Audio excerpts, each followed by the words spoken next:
আপনি নামাজ পড়বেন, আপনার বাপ পর্যন্ত পড়বে।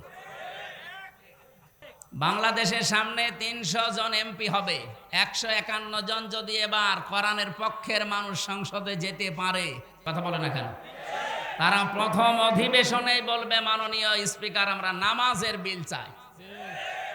আর ওই দিন যদি বলে ঠিক আছে হাত তোলেন, ১৫১ জন যদি হাত তুলে ঠেলতে পারতে পারে, ওই দিনে নামাজের বিল কায়েম হয়ে যাবে। তখন বজলুর রশিদ মিয়া, রুহুল আমিন, আমির হামজা এদের এরকম নামাজের ওয়াজার করা লাগবে। আপনি নামাজ পড়বেন, আপনার বাপ পর্যন্ত পড়বে।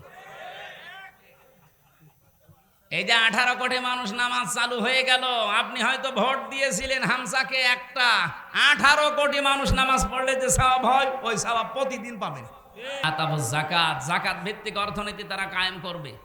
এটাও তো ইবাদত, নামাজ যেমন ইবাদত, জাকাত ইবাদত না? এটা কি এই দেশে এখন